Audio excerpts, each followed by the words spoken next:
All right. Well, the title of our sermon for this morning, we're still in our January, January was such a weird month. We are still in our January series starting right.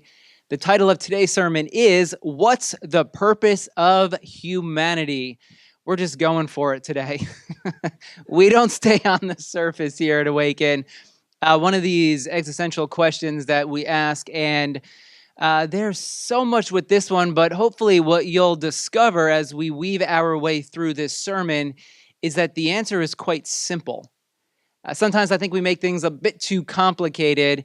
Simplicity is the best way to go. My hope with this sermon is that we would be able to move past the complexity of this question into the simplicity and how you can practically live this out every day in your life. And let me tell you how this sermon began.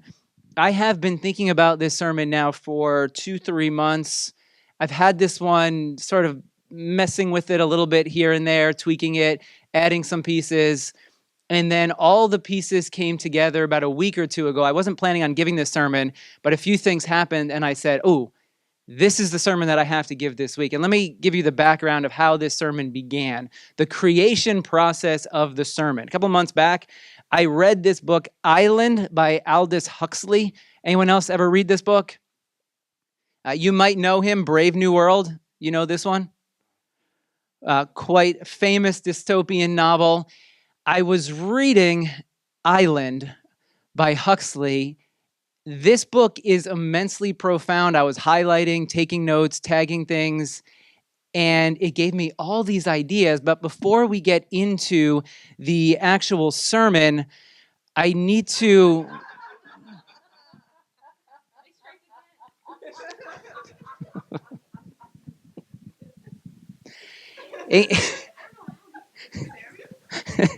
In case you're wondering, as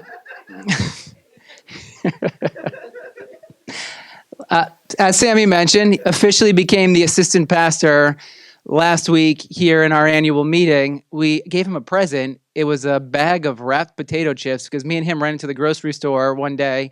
He happened to have them in the cart. I said, these are the best things ever. It's kind of an inside joke that we have, but we brought you all into the joke that we have here. Gave Mary some. And these chips, absolutely amazing. Jeanette, we were having our social media meeting this Thursday, and Jeanette goes, guess what? My neighbor upstairs just had a giant box of these Boulder chips dropped off. Goes, I have to start trying these. But the reason I have this up here is because one of the ideas that came to me last week after having some conversations is, as a way to generate some money for Awaken, I thought that we could start having some sponsors for our sermons. And so Boulder Chips is actually one of the sponsors for today's sermon. So I have to talk about Boulder Chips. Now, experience the perfect balance of simplicity and flavor with Boulder Canyon's avocado oil classic sea salt kettle-style potato chips. Made with just 3 natural ingredients, potatoes, avocado oil, and sea salt, these chips deliver a clean, satisfying crunch that's perfect for any adventure.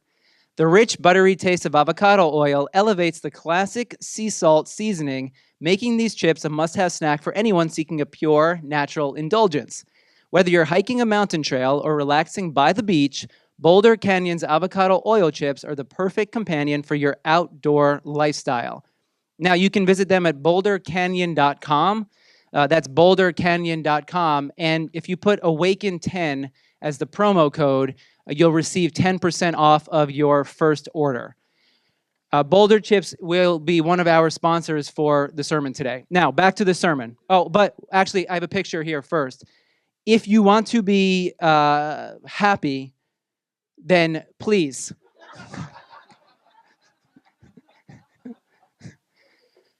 take them up on this offer and try Boulder's avocado oil kettle-style classic sea salt chips. Jeanette made a joke on Instagram. This is how we pay our assistant pastor, in chips. Now, back to the sermon.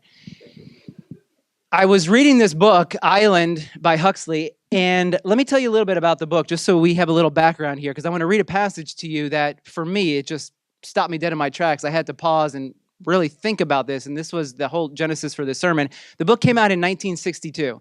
This was Huxley's final novel. He's well known for Brave New World, which is a dystopian novel. This was the complete opposite of that. This was his utopian novel. So he talked about everything that was wrong with society. Now he paints a picture of a society that is in balance, that's in harmony. He considered Island to be his most important work. He painted a picture of a group of people living on an island, and they had created the perfect society. And it's a social commentary. If you read through the book, it's a social commentary, and you'll see here in a moment, on how the world was working and how America was set up in Europe and other parts of the world.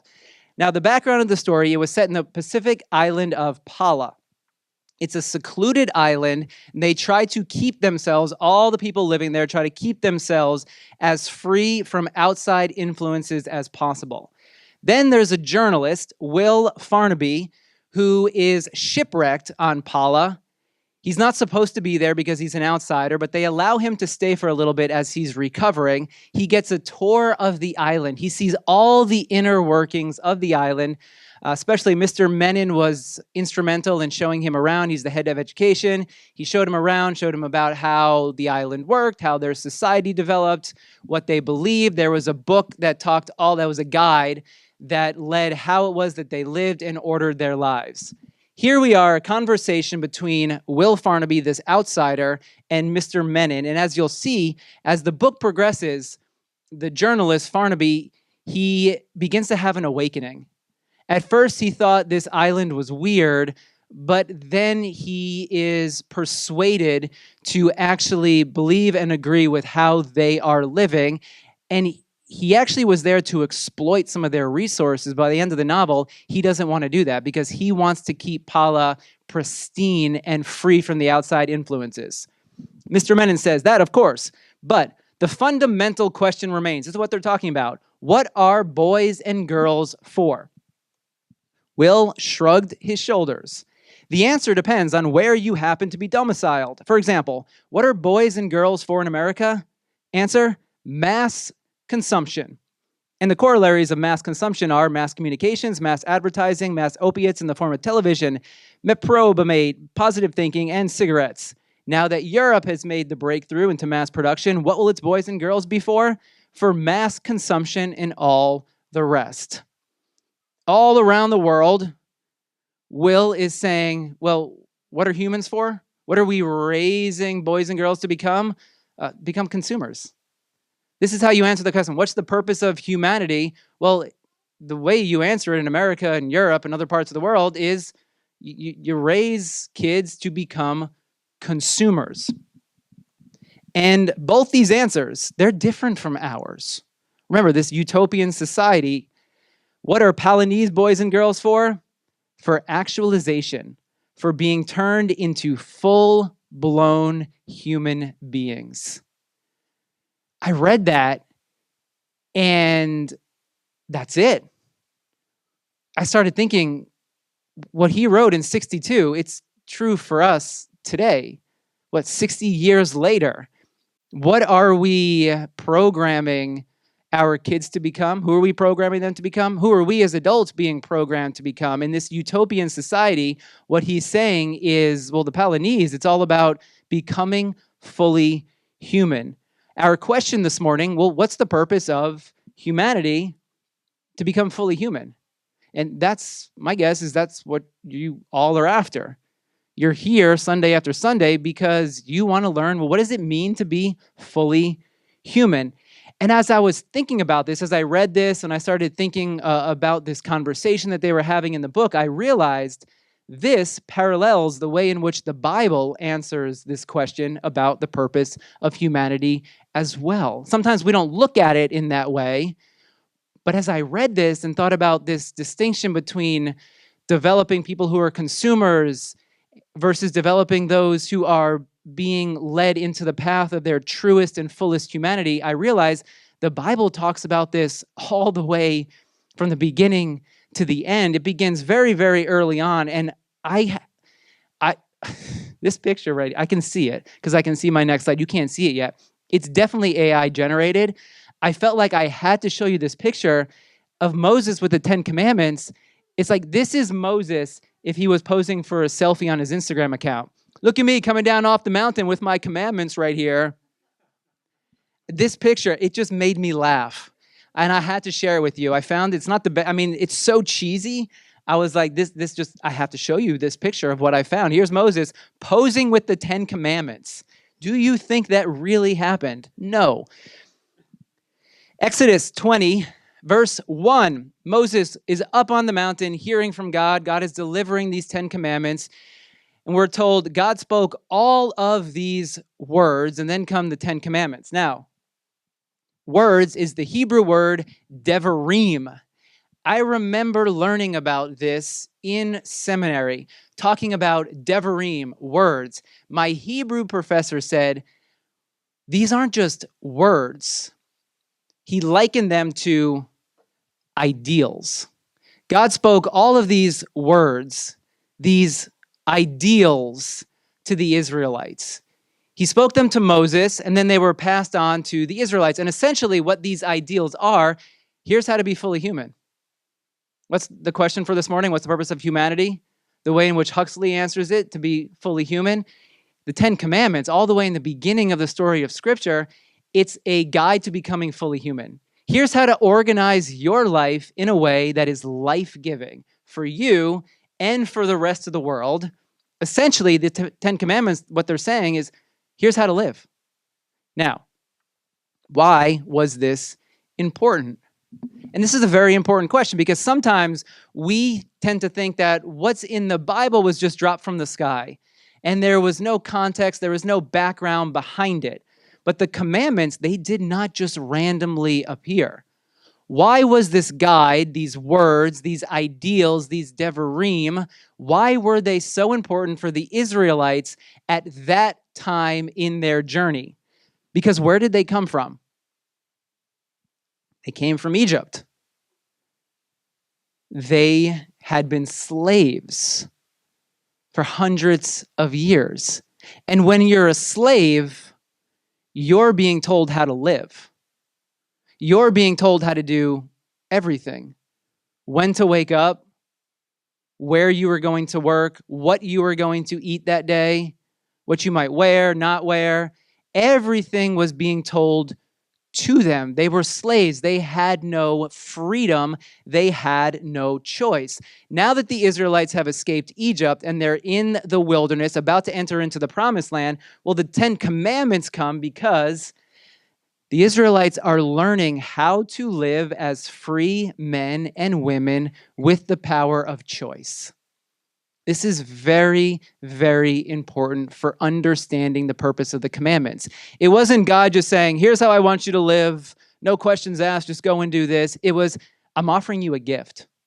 You've been enslaved for hundreds of years. You've been told what to do, where to go, how to do things. Now as you're learning how to live as free men and women, let me show you the perfect picture of humanity.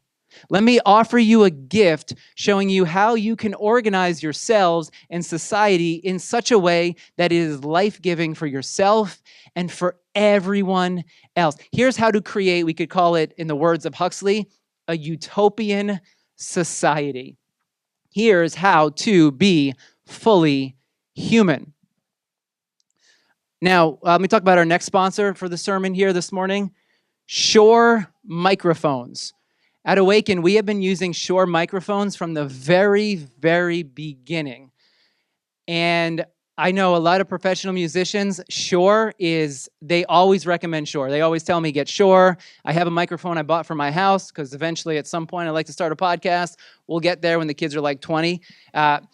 But all the musicians, they always tell me, Shure, the audio guys, since 1925, Shure has been a technology leader whose products have set the industry standard and become synonymous with superior quality and reliability for generations of people. Here's their slogan. It's been 100 years, but we're just getting started. I love that. That's why I support them. Shore is committed to disrupting, redefining, and reshaping our industry into the next century. For all of your microphone and sound needs, shore.com. As you see, it's SHURE.com. And Awaken 10 will get you 10% off of all of your microphone orders. Now, let's fast forward a little bit in the story. We talked about the 10 Commandments. Now, let's talk about Jesus. In Matthew, Jesus is set up as a new Moses.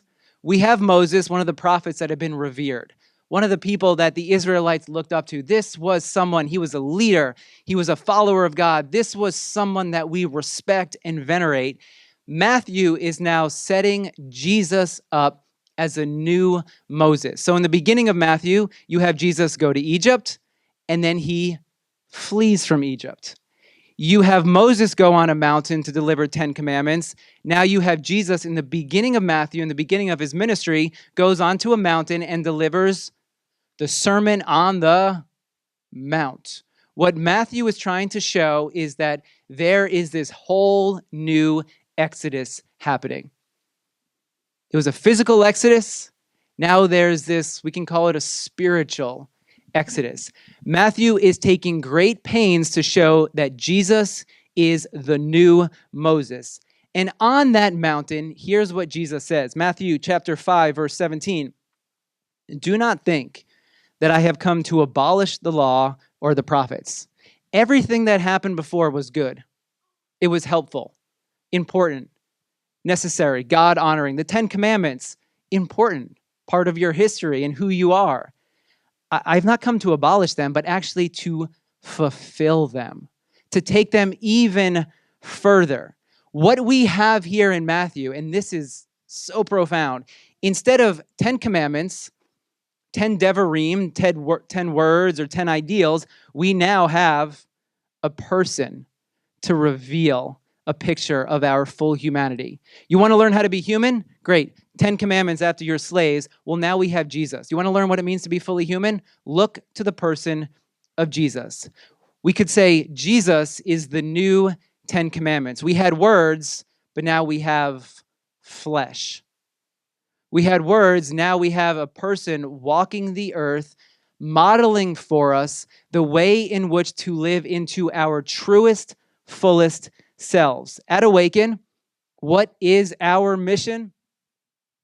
Create followers of Jesus. That's what we do week in and week out. That is the main purpose of Awaken. It's the thing that we say, this is to always be front and center. Well, one of the reasons why we believe this is because Jesus is the model of our fullest humanity. If we want to follow God, if we want to live into the people we've been created to be, we look to the example of Jesus. How Jesus lived, what Jesus taught.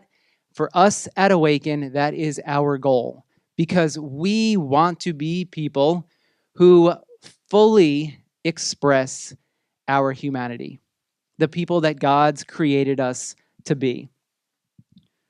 Now, our third sponsor for the sermon today, this is Mayorga Coffee, and this is the coffee that Sammy and Mary use whenever they are our coffee baristas. And Mayorga's best-selling organic Cubano roast, I believe, is the blend that they bring. Using our signature Latin slow roasting process, we replicate the Cuban-style profile using organic coffees from our regenerative partner farms in Peru, Honduras, and Nicaragua. Our dark organic Cubano roast has a distinctly bold, sweet flavor with a surprisingly smooth finish, making it an iconic blend. Tasting notes, bold, smooth, and sweet. A dark roast with a full body cup with hints of vanilla and a sweet, syrupy smokiness with a smooth, bold finish. You can go to mayorgacoffee.com. For this one, actually, very generous, Awaken 15. 15% off your first order. So make sure that you check out Mayorga. That's Mayorga coffee.com. Now let's go back here to Huxley's Island. What are boys and girls for? Answer, mass consumption. What he is arguing, and I think he's onto something here, we are being conditioned to believe that being fully human means to consume. We talked about mass advertising as one of the ways in which we do this. Does anyone want to guess, on average, how many advertisements you see per day?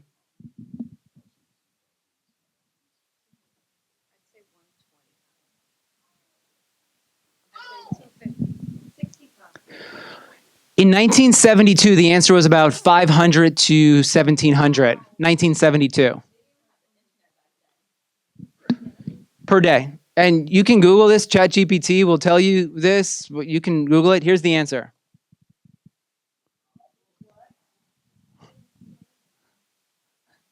It seems like a lot. I did a little research this week to verify this. Let's just say it's even half this number. 2,000 advertisements a day. I mean, you don't even realize it. Think about the logos that you have on your shirts. Think about as you walked into the door here, how many advertisements did you see just from the front of the door all the way here into this theater? You're on your social media. Who knows what's real and what's fake? Even the reviews that you read, you can buy reviews. Those, in a sense, those are advertisements as well. On a general average, we are all exposed to about 4,000 to 10,000 advertisements a day telling us, consume this, buy this, you need this, you won't be happy without our product. This, if you buy this, if you consume this, this is then the path to happiness. Hey, if you just had one more of these, I know you got 17 at home, but if you had one more, I mean, this one surpasses all the ones. This is the next level, the next generation. If you had this, just one more, you can be like them. You look up to this person, well, they're wearing that watch. If you bought a watch, you could be just like them. 4,000 to 10,000 times a day being told what to do, what to wear, what to purchase, what to consume. All these advertisements are programming us to believe that being human means to be someone who consumes endlessly. And if you're not consuming more, or if you don't have the means to consume as much as them, well, then you're not really living. It's funny, I was working on this sermon, and my son, my 8-year-old son, he's in 3rd grade, he overheard me, and he started talking about a YouTube ad that him and all of his friends know and talk about in school. He goes, Chotsky, the Democrat with no strings attached. They're 8 years old. They are already being programmed to believe and to walk a particular path. He said, all of our friends joke about this all the time. We talk about Chotsky all the time at school. I didn't even know who Chotsky was. Now, I offered our 3 sponsors for the sermon today. And in case you're wondering, none of those promo codes are real. We do not have sponsors. We are not going to be interrupting our sermons with ads. But I wanted to make this point because you listen to a podcast, and how often are you being interrupted by an ad? You're watching television, the ads come in. You're listening to the radio. Everywhere you go, the programming that you are consuming is interrupted with advertisements. We're not even aware of it sometimes because it happens so frequently. I mean, I think the last place you should be interrupted with advertisements is church. I wanted to make this point to show all of us this is normal. And oftentimes we're not even aware. It kind of goes over our head. You listen to a podcast, it comes up, there's the promo code. You don't think twice. You might just fast forward 15, 30 seconds, however long the ad might be. It is everywhere. Now, let's land this plane here this morning. What does fully human look like for Jesus? Let's make this very practical for all of us. Well, it looks like the 10 commandments. Let's explore a couple of those. First commandment, you shall have no other gods before me. Here is what our society, what Huxley even would say about this commandment. You can live the opposite of this commandment. You can become your own God by consuming more, by having more, by going after all the things that you think will make you happy, what they're selling you, what they're telling you to buy and purchase. You essentially can become your own God. Versus what this commandment is saying, which is so profound, you can actually escape that way of living, and you can base your life on a life of gratitude. Instead of consuming, which creates this incessant need that you have for more, which then takes away any joy and sense of gratitude, you can actually ground your life in having your hands open to receiving gratefully that which comes your way, and then being aware of those gifts. When you're constantly going after more, you can't even be aware of all the goodness and the gifts that you already have right in front of you, because you're thinking of that which you don't have. That's what advertising does. It creates a hunger within you telling you, you're not happy. You're not satisfied. You can create more than what you currently have. How about this one? Honor the Sabbath. Take one day and rest. Our consumeristic culture has no rest, doesn't even exist in the vocabulary.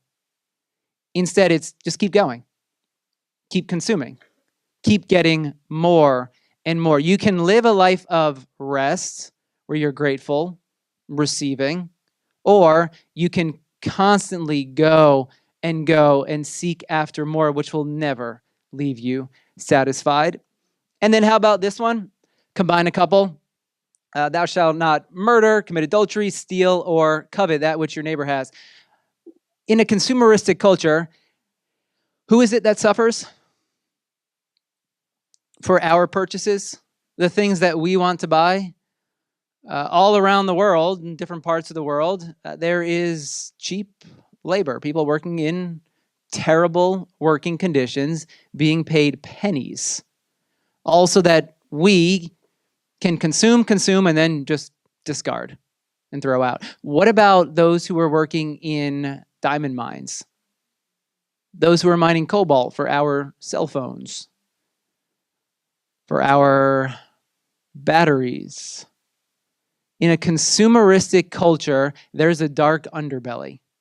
There are others around the world who suffer because of our consumeristic tendencies. They suffer in terrible working and living conditions, and some people don't make it out alive. Here's this commandment. Here's how to be human. You treat others with respect and dignity. You live your life in a way that no one is harmed through how you're living your life. Or what does endlessly being told to consume, what does it do to our hearts? Yeah, what does it do inside of us?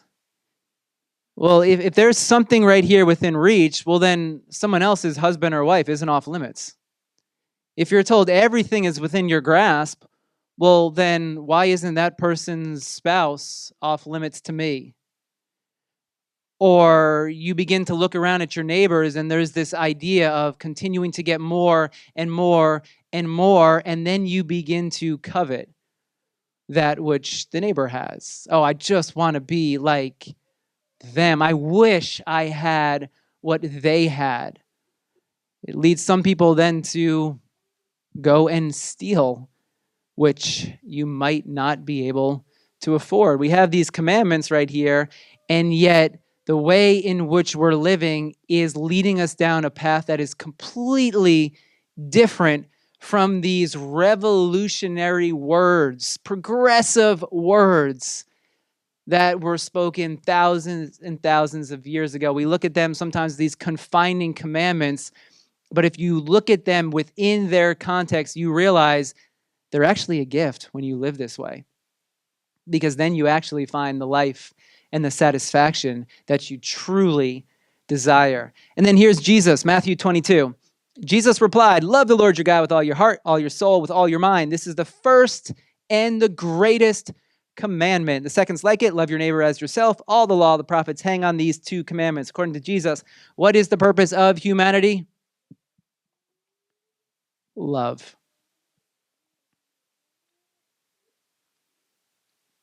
told you it was going to be quite simple. We wove our way through all of that just to get here, which is something that you probably already know. But sometimes we forget. And we get caught up in ways of living. And we're being programmed totally unaware. 4,000 to 10,000 advertisements a day. We're not even aware of how we're being programmed. And it's actually leading our hearts in a direction away from this, away from love. We need to reset. We need times to focus ourselves, to be aware of how the programming is working on our hearts so that we can recenter and that we can follow Jesus into the path that is true, the path that is good, righteous, holy for ourselves, for our world. So what is the purpose of humanity? It's to love each other. You call it to do no harm, to create a world of peace. It starts with the simple steps, the little steps. Sometimes we can make it so big, but let's end this with a question. What are the ways in which you can show love to others today? The ways in which you can set aside those consumeristic tendencies, at least be aware of them, to know how they're working on your heart, so that we can move forward fully into the people that we were created to be. Expressions of God's love, and that we're simply a conduit of that love, so that others would experience love through our lives.